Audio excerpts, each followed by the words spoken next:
Mas voltando à Ayurveda, né? Sim. Que é o nosso tema principal aqui. O que é assim, pra gente pontuar a diferença da medicina tradicional para a Ayurveda? O que você consegue explicar assim pra gente que é a medicina tradicional indiana, que você foi lá, ficou 7 anos no interior da Índia aprendendo, que é uma coisa impressionante. Não é que você leu uns livros lá e aplicou aqui, não. Você viveu o negócio mesmo Sim. lá, no dia a dia mesmo. Trabalhei em hospital, milhares e milhares de pacientes. E, assim, a gente chama, né, a medicina daqui, né, na perspectiva ayurvédica, a medicina daqui a gente chama de moderna, né, porque ela é mais recente. E a medicina ayurvédica a gente chama de tradicional porque ela é mais antiga, né. A diferença mesmo entre elas duas, na minha perspectiva, é o tempo. Na prática, se você pegar um bom médico moderno e pegar um bom médico ayurvédico, eles são muito mais parecidos do que diferentes. Ayurveda bem feito e medicina moderna bem feita é muito mais parecido do que diferente. Agora, Ayurveda mal feita e medicina moderna mal feita também são muito mais parecidos do que diferente. O que as pessoas fazem muitas vezes é que elas comparam a medicina moderna mal feita com a Ayurveda bem feito. E elas pensam, é muito melhor, porque não medica, porque não sei o quê, porque cura de maneira natural e tal e tal. E a medicina moderna passa um monte de antibiótico e bota a pessoa hospitalizada e tal e tal. E na verdade, elas são a mesma coisa, né? O impulso da medicina moderna e o impulso do Ayurveda é tentar entender como é que a gente pode servir as pessoas. A medicina, ela é uma linhagem de conhecimento de serviço. A gente está tentando ajudar os pacientes, está tentando ajudar os outros. Só que a grande diferença aqui é que a medicina ayurvédica ela tem 4.000 anos de pesquisa da realidade, que está documentada nesses textos super antigos que a gente tem acesso.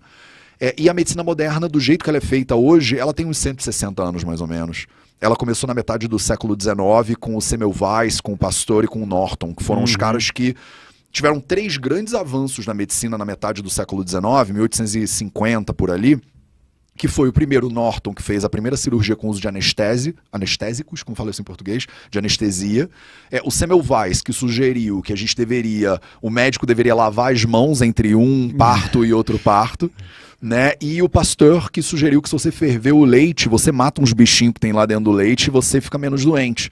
Então a ideia de anestesia, a ideia de profilaxia e a ideia de pasteurização, que são muito basilares, né, da maneira como a gente pensa o mundo hoje em dia em termos médicos, elas surgiram há 160 anos atrás. Então, na perspectiva do Ayurveda, 160 anos é um espirro. Então, o bonito disso tudo é que a ciência moderna é muito mais avançada cientificamente, tecnicamente, do que a gente é, e a medicina ayurvédica tem muito mais tempo de observação da realidade. O grande poder disso tudo, na minha perspectiva, é se você botar os dois juntos. Em vez da gente ficar brigando, a gente devia juntar. Os dois. Não é à toa que, por exemplo, no Vida Veda a gente organiza um congresso de medicina integrativa. Esse ano foi o 3º. Já há 3 anos eu organizo. É um dos maiores congressos de medicina integrativa do mundo. Eu escolho um tema e a gente bota especialistas de várias áreas da medicina, da nutrição, da psicologia, da fisioterapia, medicina tradicional chinesa, ayurveda, para dialogar sobre esses temas. Então, por exemplo, esse ano foi sobre longevidade. Isso está tudo no YouTube, inclusive de graça para as pessoas assistirem. 50 palestras com especialistas incríveis, assim. Ano passado, por exemplo, o tema do congresso foram os 7 maiores inimigos dos seres humanos. Aí eu peguei cada dia uma das doenças que mais mata. O primeiro dia foi doença cardiovascular, que é a doença que mais mata pessoas. O segundo dia foi câncer. A gente teve Alzheimer, diabetes, e a gente só chamou gente incrível para palestrar, médicos modernos, a galera da medicina chinesa, a galera do Ayurveda, no intuito, né, num impulso de, e se a gente botar todo mundo para colaborar, em vez da gente ficar brigando e se xingando no Facebook? Porque é muito louco como a gente está polarizado, né, hoje em dia. Tudo é o A ou B, não tem C, D e ficar junto, A e B e C, não, ninguém consegue isso. Então, por exemplo, eu vou dar um exemplo simples. Chegou uma pessoa com febre, sei lá, 39 graus de febre, vai no médico, o cara vai falar, toma aqui um Tilenol, sei lá, qualquer coisa desse tipo. O que a Ayurveda faria? O Ayurveda, ele tem 3 passos, né, primeiro, dentro desse processo. Primeiro eu tenho que olhar o paciente e estabelecer um diagnóstico. A gente chama isso de Nidana. Então a primeira coisa que eu faço é olhar para o paciente e para a doença. Tem sempre 2 elementos quando tem alguém doente. Essa pessoa aí, na visão do Ayurveda, ela não é só uma febre de 39 graus. A febre de 39 é a doença. E eu preciso diagnosticar a doença. Se ele está com câncer, ou com febre, ou com Alzheimer, ou com Parkinson, ou com esclerose múltipla, isso é a doença. Mas eu não posso deixar de avaliar o doente. E o doente, se ele é um homem de 39 anos que mora em São Paulo, é diferente do homem de 39 anos que mora em Recife. No Ayurveda, a gente tem 10 coisas que a gente olha para diagnosticar um ser humano. E entre elas, por exemplo, a idade é fundamental, o local onde a pessoa mora. O tempo do ano. Você pegar o mesmo paciente com a mesma doença no inverno ou no verão, o tratamento muda no Ayurveda. Então a gente prima por fazer um processo que a gente chama de medicina de precisão. Você tem que olhar para o paciente, entender exatamente quem é aquela pessoa e aí por que ela está com febre. Primeira coisa que você faz, então, a gente chama de Nidana Parivardhana em sânscrito, é você eliminar a causa do problema. Por que essa pessoa está com uma febre de 39 graus? É deficiência de Tilenol? Não é. Então, se você pega uma pessoa que está com febre e eu dou um Tilenol, eu estou resolvendo a raiz do problema? Se ela está com febre porque ela dormiu mal, bebeu todas, comeu alguma coisa esquisita, adianta eu só eliminar, né, o sintoma? Porque acontece isso muito, a pessoa tem enxaqueca crônica, eu vejo muitos pacientes de enxaqueca crônica, a pessoa fica lá se medicando a vida inteira, mas não resolve a enxaqueca. Então, a primeira coisa, o primeiro passo que a gente dá no Ayurveda é tentar entender qual é a causa do problema. Um exemplo que eu gosto de dar, imagina que você chega aqui no estúdio e tem uma poça, né, no chão. E aí você vai lá, cata um pano ali e seca a poça. Amanhã você volta, uma poça.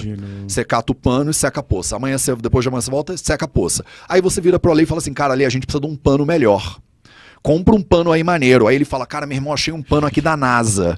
É um pano de microfibra que ele absorve em 10 vezes mais rápido e a água evapora. E aí você começa a comprar cada vez um pano mais maneiro. Aí tá a técnica de secar, você fica malandro na técnica. 2 meses depois, todo dia secando, você já consegue absorver tudo em 1 minuto, você vai ali. Mas você nunca para olhar por que tem essa poça, meu irmão, toda vez que você chega aqui. Então o Vaidya, né, que é o meu título, o médico ayurvédico, ele tem que vir aqui na tua sala, dar uma investigada e falar assim, cara, tem uma torneira aberta ali pingando. Se você não fechar a torneira, não adianta comprar o pano da NASA. Enxugando o negócio. Exato. Então o primeiro passo é olhar para o paciente e entender qual é a causa do problema dele. O segundo passo, entendida a causa, eliminada a causa, é a gente apaziguar o problema, porque também não adianta, né? Às vezes o cara tá com dor de cabeça, você tem que aliviar o problema. E aí, dependendo da causa da dor de cabeça, a gente vem com remédios diferentes. Você quer ver um que é muito interessante, comprovado inclusive pela ciência moderna também, o gengibre. Você deu o exemplo aí da febre, né? A febre, a dor de cabeça. O gengibre é um excelente analgésico natural, por exemplo. Você pode usar um chazinho de gengibre e ele tem uma resposta legal no corpo. Para as pessoas que estão com dor de cabeça ou estão com um pouco de indigestão, que às vezes, na visão ayurvédica, a causa da maioria das doenças tem uma base digestiva, uma base alimentar. Então, se você se alimenta em desacordo com a tua capacidade de digerir, você, né, o médico, ele vai te ajudar melhorando a tua capacidade digestiva. E você fala, cara, mas eu tô com dor de cabeça, não tem nada a ver com a digestão. Mas na perspectiva da Ayurveda tem tudo a ver com a digestão. Às vezes você toma um chazinho, uma coisa quentinha, uma água quente e já dá uma melhorada. Então, o segundo passo, primeiro, elimina a causa do problema. O segundo, apazigua o problema. E o terceiro, se for muito enraizado o problema, a gente tem que tirar o problema do corpo do paciente. Então, é fazer tipo um detox. Né? A gente chama isso de Shodhana Chikitsa, que é você entender, né, que aquele problema está muito enraizado e desenraizar. Só que esse terceiro passo ele é hospitalar.